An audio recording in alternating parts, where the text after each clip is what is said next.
கர்த்தருடைய பரிசுத்த நாமத்திற்கு மகிமை உண்டாவதாக. தமிழ்நாடு அசெம்பிளிஸ் ஆஃப் காட் சபையில் வழங்கும் வாழ்வு தரும் இயேசு என்ற நிகழ்ச்சிக்கு உங்களை அன்போடு அழைக்கிறோம். இந்த நிகழ்ச்சியை நீங்கள் தொடர்ந்து பாருங்கள். இந்த நிகழ்ச்சியானது கண்டிப்பாக உங்களுடைய வாழ்க்கையில் ஒரு மறுமலர்ச்சியை உண்டாக்கும். இந்த நிகழ்ச்சியானது உங்களுடைய வாழ்க்கையில் ஒரு விடுதலையை தரும். இந்த நிகழ்ச்சியானது உங்களுடைய வாழ்க்கையில் இருக்கிற சாபங்களை மாற்றும். இந்த நிகழ்ச்சியானது தேவனுடைய ராஜ்யத்திற்கு உங்களை கொண்டு செல்லும். கவனத்துடன் கேளுங்கள். கர்த்தருடைய ஆசீர்வாதத்தை பெற்றுக் கொள்ளுங்கள். கர்த்தர் உங்களை ஆசீர்வதிப்பார்.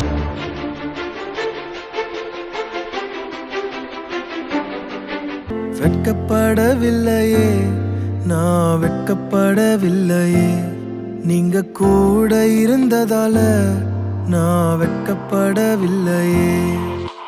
வெட்கப்படவில்லையே, நான் வெட்கப்படவில்லையே, நீங்க கூட இருந்ததால நான் வெட்கப்படவில்லையே. சத்துருக்கு முன்பாக எனக்கு ஒரு பந்தியை ஆயத்தப்படுத்துகின்றீ. என் தலையை என்னை நான் அபிஷேகம் செய்கின்றீ. சத்துருக்கு முன்பாக எனக்கு ஒரு பந்தியை ஆயத்தப்படுத்துகின்றீ. என் தலையை என்னை நான் அபிஷேகம் செய்கின்றீ. நன்றி நன்றி உமக்கு நன்றி நன்றி, என்ன வெட்கப்படுத்தலையே. நன்றி நன்றி நன்றி நன்றி நன்றி நன்றி, என்ன விட்டு கொடுக்கலையே. நன்றி நன்றி.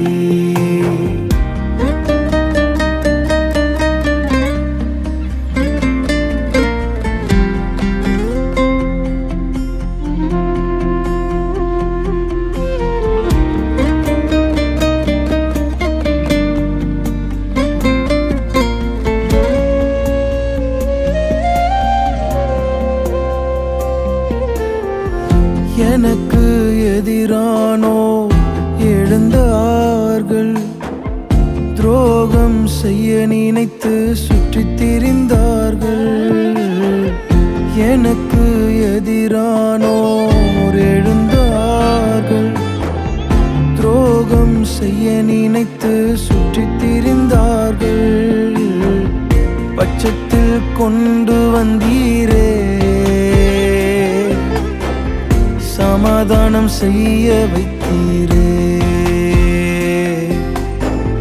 பட்சத்தில் கொண்டு வந்தீரே, சமாதானம் செய்ய வைத்தீரே.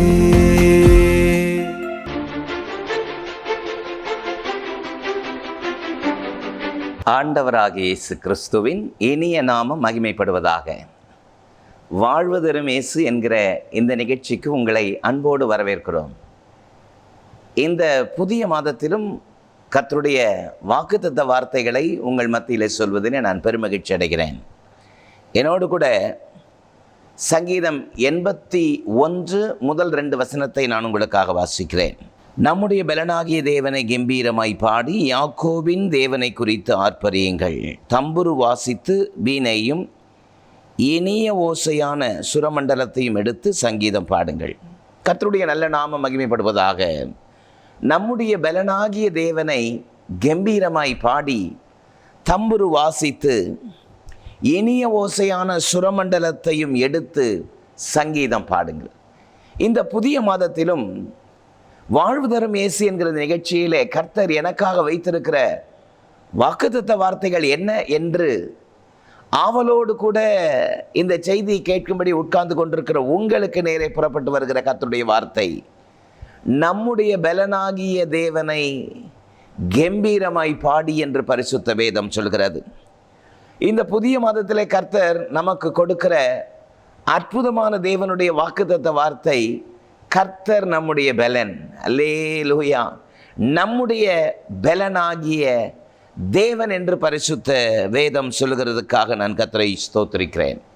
கர்த்தர் உங்களுக்கு பெலனாய் இருப்பாராக என்று இந்த புதிய மாதத்திலே நான் உங்களை வாழ்த்துகிறேன். வாழ்வு தரும் இயேசு என்கிற இந்த நிகழ்ச்சியிலே கர்த்தராகிய ஆண்டவர் உங்களுக்கு பெலனாய் இருப்பாராக. ஆபகூக் 3ஆம் அதிகாரம் 19ஆம் வசனத்தை வாசித்து பாருங்கள். ஆண்டவராகிய கர்த்தர் என் பெலன், அவரின் கால்களை மான்களின் கால்களை போல் ஆக்கி உயரமான ஸ்தலங்களில் என்னை நடக்க பண்ணுவார் என்று பரிசுத்த வேதம் சொல்கிறது. ஆண்டவராகிய கர்த்தர் என் பெலன் என்று ஆபகூக் தீர்க்கதரிசி அறிக்கை பண்ணுகிற அற்புதமான வார்த்தை பாருங்கள். 18ஆம் சங்கீதம் 1 வசனம் சொல்கிறது, என் பெலனாகிய கர்த்தாவே. எத்தனை அற்புதம்! என் பெலனாகிய கர்த்தாவே என்று ஒரு பெரிய ராஜா, எதற்குமே அவனுக்கு பஞ்சமில்லை. பொன், பொருள், பணம், புகழ், ஆஸ்திகள், ஆட்கள், ஆனால் அவனுடைய பெலன் கர்த்தர்தான் என்று அறிக்கை செய்வது எத்தனை ஆசீர்வாதம்! 29ஆம் சங்கீதம் 11ஆம் வசனம் சொல்கிறது, கர்த்தர் தமது ஜனத்திற்கு பெலன் கொடுப்பார். இந்த சத்தத்தை கேட்டுக்கொண்டிருக்கிற அன்பு சகோதரனே, சகோதரியே, கர்த்தர் உங்களுக்கு பெலனாய் இருப்பாராக.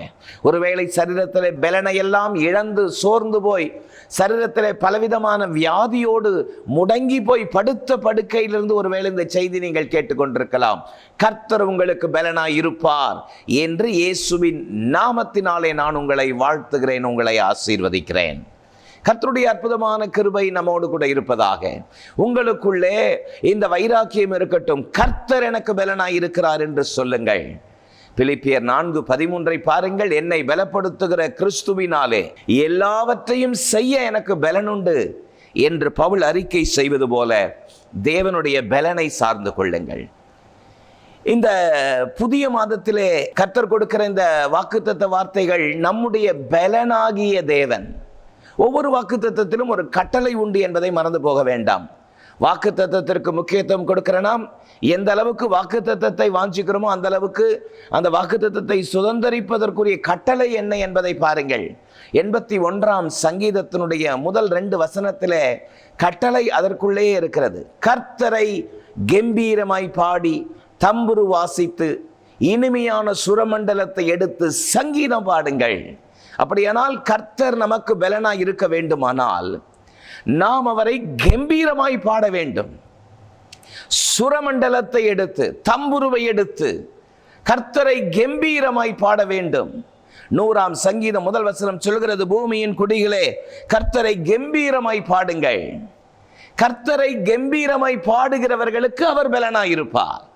நெகேமியா 8:10 அதை தான் சொல்கிறது, கர்த்தருக்குள் மகிழ்ச்சியா இருப்பதே உங்கள் பெலன் என்று வேதம் சொல்லுகிறது. சத்தத்தை கேட்டுக்கொண்டிருக்கிற அன்பு சகோதரனே, அன்பு சகோதரியே, தாயாரே, மிகுந்த கண்ணீரோடு வேதனையோடு பிள்ளைகளை குறித்த பல கலக்கத்தோடு உங்களுடைய பிசினஸ்ல ஏற்பட்டிருக்கிற சில இழப்புகள் நிமித்தம் சோர்ந்து போய் இடிந்து போய் உட்கார்ந்து கொண்டிருக்கிறீர்கள்.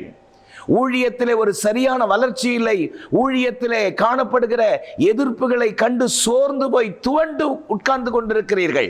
இந்த சத்தத்தை கேட்கிற ஊழியக்காரனே, ஊழியக்காரியே, கர்த்தர் சொல்லுகிற அற்புதமான வார்த்தை, நம்முடைய பெலனாகிய தேவன். அல்லேலூயா. கர்த்தரை கம்பீரமாய் பாடுகிறவர்களுக்கு அவர் பெலனாய் இருப்பார். கம்பீரமாய் பாடுவது என்றால் என்ன? 34ஆம் சங்கீதம் 1 வசனம் சொல்கிறது, கர்த்தரை நான் எக்காலத்திலும் ஸ்தோத்திரிப்பேன், அவர் துதி எப்பொழுதும் என் வாயில் இருக்கும். எந்த சூழ்நிலையிலும் கர்த்தரை துதிப்பதுதான் கம்பீரமாய் பாடுவது. கர்த்தரை யாரெல்லாம் கம்பீரமாய் பாடுகிறார்களோ அவர்களுக்கு அவர் பெலனாய் இருக்கிறார். கம்பீரமாய் பாடி தம்புருவை எடுத்து இனிமையான சுரமண்டலத்தினால் வாசித்து சங்கீதம் பாடுங்கள். இது எதை காட்டுகிறது? கர்த்தர் நமக்கு கொடுத்திருக்கிற தாளந்துகளை கர்த்தருக்காக பயன்படுத்த வேண்டும். தம்புரு வாசித்து சுரமண்டலத்தை வாசித்து இவைகளெல்லாம் எதை காட்டுகிறது? கர்த்தர் கொடுத்திருக்கிற தாளந்துகளை கர்த்தருக்காக பயன்படுத்துவது அவசியமாயிருக்கிறது. கர்த்தர் நமக்கு கொடுத்திருக்கிற தாளந்துகளை அவருக்காக பயன்படுத்த வேண்டும் என்று பரிசுத்த வேதம் சொல்கிறது. இன்றைக்கு அநேகருடைய வாழ்க்கையிலே தாளந்துகள் இருக்கிறது. ஆனால் தேவனை பிரியப்படுத்தக்கூடிய சுபாவத்தோடு கூடிய இருக்கிற தாளந்துகள் தான் தேவனை பிரியப்படுத்த முடியும். இந்த சத்தத்தை கேட்கிற அன்பு சகோதரனே, சகோதரியே, வாலிபனே, உன் பலனாகிய தேவனை கம்பீரமாய் பாடி தேவநாமத்தை உயர்த்த வேண்டும் என்று கர்த்தர் விரும்புகிறார். ஹல்லேலூயா, ஆமென். நம்முடைய வாழ்க்கையிலே கர்த்தருடைய வாக்குத்தத்தங்களை பெற்றுக்கொள்வதற்கு ஜீவனுள்ள தேவன் நம்முடைய தாளந்துகளினால், கிருபையினால் அவரை உயர்த்துவமாக. அப்படி நாம் உயர்த்தும் பொழுது தேவன் நமக்கு பலனாயிருப்பார். இன்றைக்கு என்னுடைய செய்தியின் தலைப்பு தம்புருவினால் துதியுங்கள்.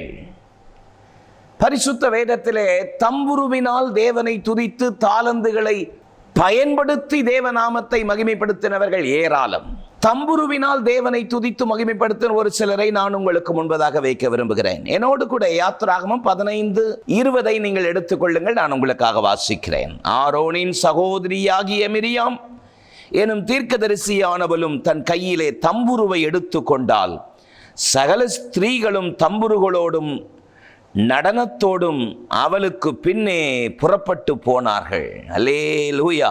யாத்திராகமம் 15ஆம் அதிகாரத்தில் இஸ்ரவேல் ஜனங்கள் தேவனை துதித்து பாடுகிற அற்புதமான பாடல்.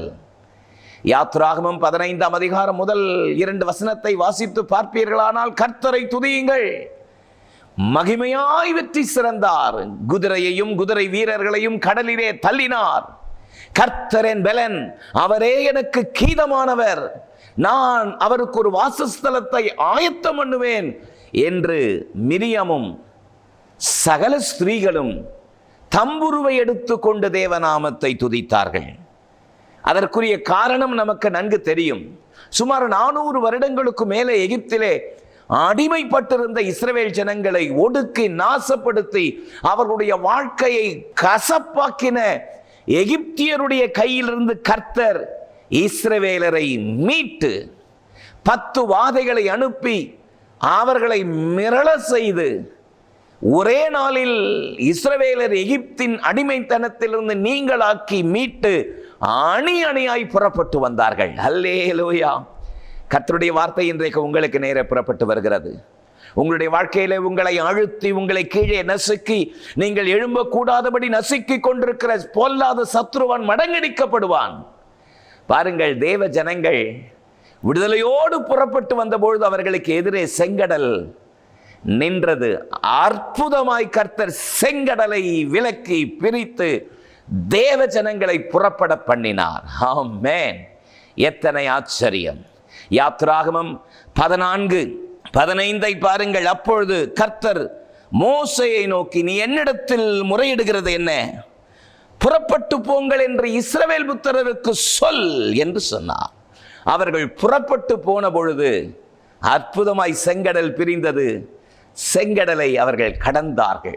பின்னே பார்வோன் சர்வ சேனையை திரட்டி கொண்டு வந்து செங்கடலுக்குள் நுழைந்து மாண்டு மரித்தார்கள். வேதம் சொல்கிறது, எகிப்தியர் பிரேதங்களாய் கரையில் ஒதுங்கினதை இஸ்ரவேலர் கண்டார்கள். அதை கண்ட பொழுது தேவ ஜனங்கள் கர்த்தரை துதித்து மகிழ்ந்தார்கள். அப்பொழுதுதான் அவர்கள் பாடின பாடல் யாத்திராகமம் 15ஆம் அதிகாரத்தில், கர்த்தரை துதியுங்கள் என்று மிரியாமும் சகல ஸ்திரீகளும் தம்புருவை எடுத்து கர்த்தரை கம்பீரமாய் துதித்தார்கள். யாத்திராகமம் 15:2 வாசித்து பாருங்கள். கர்த்தரின் பலன், அவரின் கீதமானவர் என்று பாடினார்கள். கர்த்தர் தான் எங்கள் பலன் என்று கம்பீரமாய் பாடினார்கள். தம்புரு வாசித்து பாடினார்கள். இது எதை காட்டுகிறது? இது எவ்வகையான தாளந்தை காட்டுகிறது?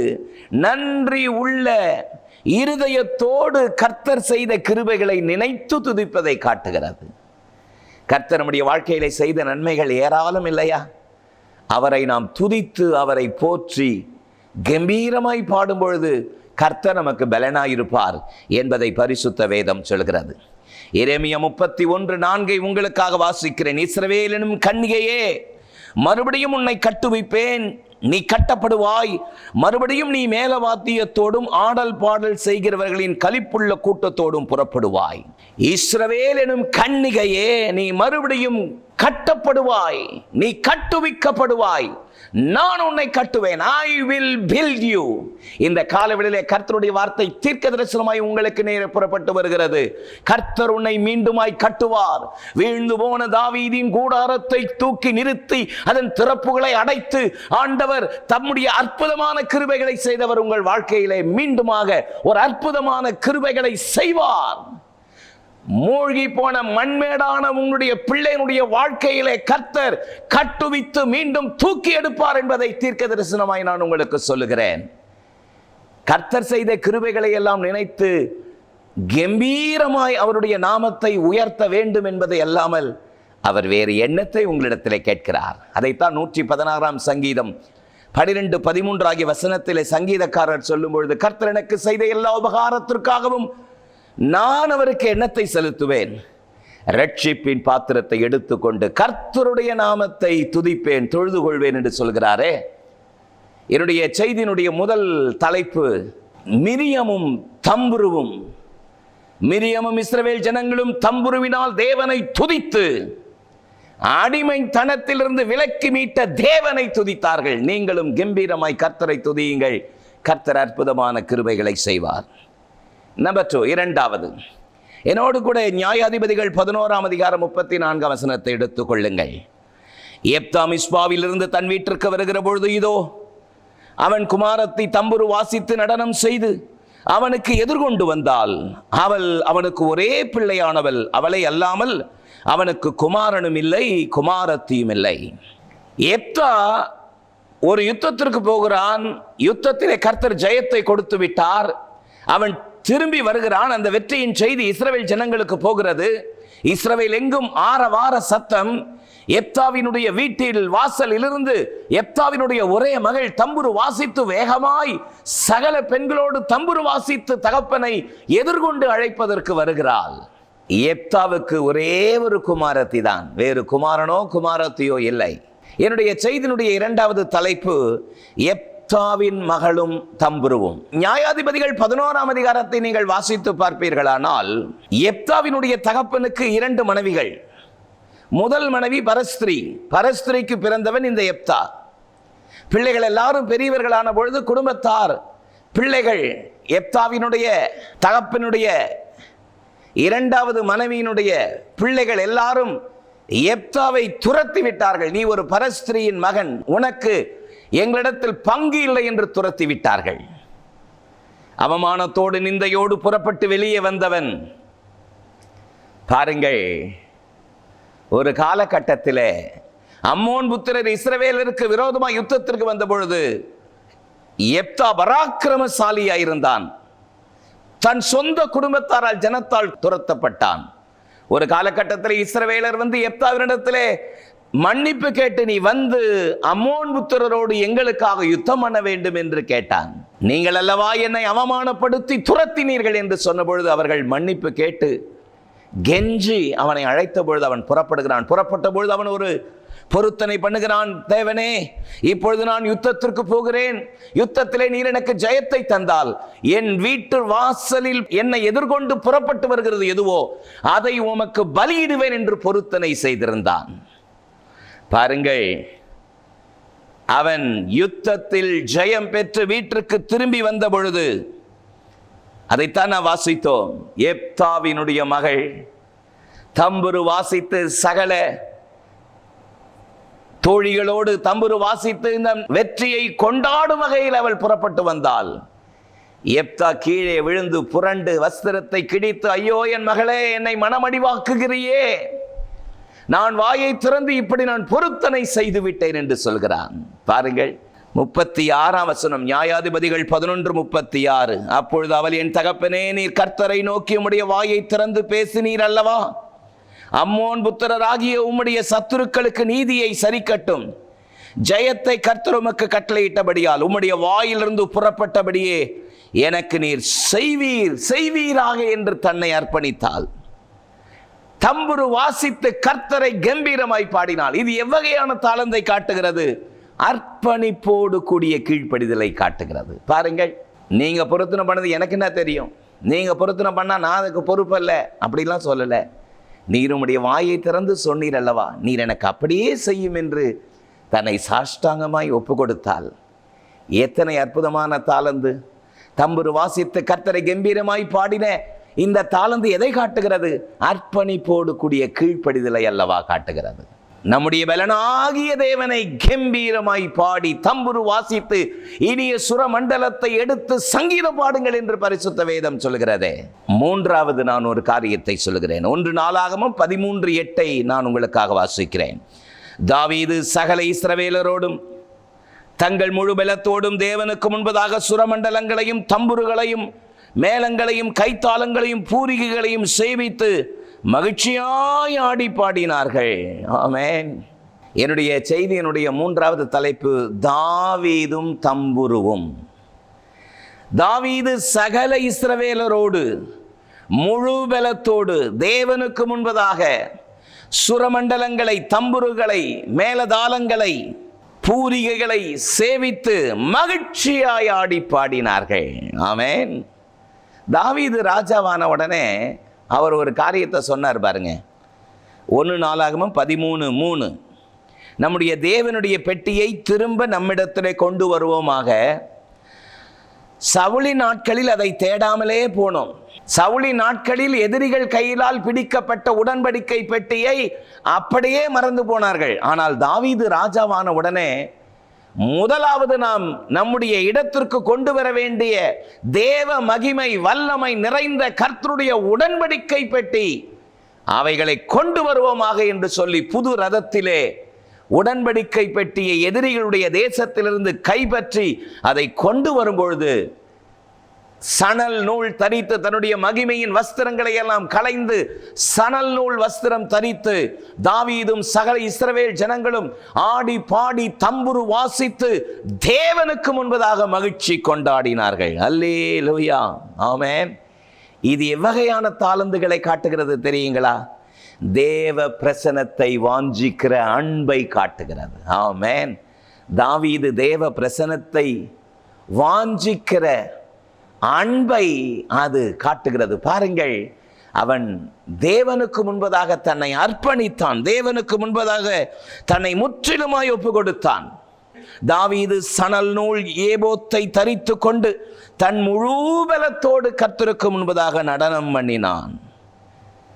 16ஆம் வசனம் பாருங்கள். 2 சாமுவேல் 6:16 கர்த்தருடைய பெட்டி தாவீதின் நகரத்திற்குள் பிரவேசிக்கிற பொழுது சவுலின் குமாரத்தி மீகால் பலகனி வழியாய் பார்த்து தாவீது ராஜா கர்த்தருக்கு முன்பதாக குதி நடனம் பண்ணுகிறதை கண்டு தன் இருதயத்தில் தாவீதை அவமதித்தாள். கேவலமா தாவீதை பேசினா. அதுக்கு தாவீது சொன்ன பதில் என்ன தெரியுங்களா? 2 சாமுவேல் 6:22 இதை பார்க்கிலும் இன்னும் நான் நீசனும் என் பார்வைக்கு அற்பனுமாவேன். இப்படியே நீ சொன்ன பெண்களோடு கூட மகிமையாக விளங்குவேன். பாருங்கள், தன்னை முற்றிலுமாய் தாழ்த்தி தன்புருவை எடுத்து தேவனுக்கு முன்பதாக உடன்படிக்கை பெட்டிக்கு முன்பதாக களி கூர்ந்து மகிழ்ந்தான். நான் சொன்னது போல இந்த தாளந்து இது எவ்வகையான தாளந்து தெரியுங்களா?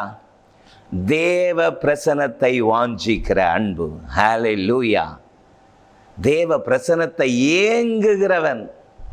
தாவீது சாதாரணமான அல்ல, தேவ பிரசன்னத்தை ஏங்குகிறவன். 42ஆம் சங்கீதம் 1 வசனம், 84ஆம் சங்கீதம் 2ஆம் வசனம், 63ஆம் சங்கீதம் 1-2 வசனத்தை வாசித்து பாருங்கள். தேவ பிரசன்னத்திற்காக ஏங்குகிற ஒரு தேவ மனுஷன், தேவ பிரசன்னத்தை நாடுகிற ஒரு தேவ மனுஷனை பரிசுத்த வேதம் சொல்கிறது. 27ஆம் சங்கீதம் 4ஆம் வசனத்தை பாருங்கள். கர்த்தரிடத்தில் ஒன்றை நான் கேட்டேன், அதையே நான் தேடுவேன்.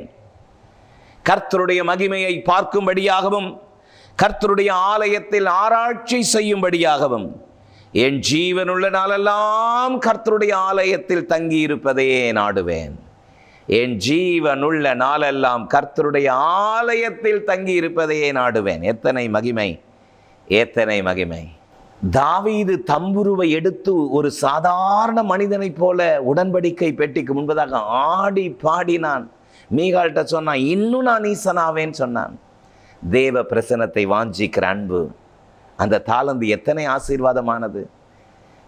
நம்முடைய பலனாகிய தேவனை கம்பீரமாய் பாடி, கர்த்தர் நமக்கு பலனாய் எப்பொழுதும் இருக்க வேண்டுமானால் கர்த்தர் நமக்கு கொடுத்த தாளந்துகளினாலும் கிருபைகளினாலும் அவரை கம்பீரமாய் பாடி தம்புரு வாசித்து கர்த்தருடைய அற்புதமான கிருபைகளை தாளந்துகளை நாம் அவருக்கு வெளிப்படுத்த வேண்டும் என்று கர்த்தர் விரும்புகிறாரே. இந்த காலை வேளையில கர்த்தருடைய அற்புதமான கிருபைகளை நினைத்து நன்றி உள்ள இருதயத்தோடு எப்பொழுதும் நாம் அவரை துதிக்கிறவர்களாக, அர்ப்பணிப்போடு உடைய கீழ்ப்படிதலோடு தேவனை பற்றிக் கொள்கிறவர்களாக,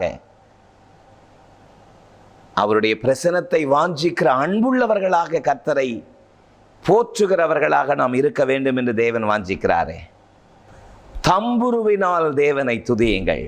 மிரியமும் தம்புருவும், எப்தாவின் மகளும் தம்புருவும், தாவீதும் தம்புருவும் என்று நாம் தியானித்தது போல உங்களுடைய வாழ்க்கை கர்த்தருடைய அற்புதமான கிருபைகளை நினைத்து கம்பீரமாய் கர்த்தரை துதிப்பீர்களானால் கர்த்தர் உங்கள் பலனாயிருப்பார்.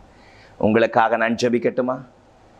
சர்வ வல்லமை உள்ள எங்கள் நல்ல தேவனே, நாங்கள் உம்மை துதிக்கிறோம், ஸ்தோத்திரிக்கிறோம். ஆசீர்வாதமான வேளைக்காக உமக்கு நன்றி. இந்த நாளிலும் வாழ்வு தரும் இயேசு என்கிற இந்த நிகழ்ச்சியிலே, இந்த நிகழ்ச்சியை பார்த்து தங்களை ஒப்பு கொடுக்கிற நம்முடைய பிள்ளைகள் மேலே நம்முடைய அற்புதமான கிருபை கூட இருப்பதாக. தேவனே, எனக்கு பலனே இல்லையே என்று சோர்ந்து போய் இருக்கிறவர்களை பலத்தினால் நிரப்புவீராக. உம்முடைய பிள்ளைகள் உம்மை கம்பீரமாய் துதிப்பார்களாக.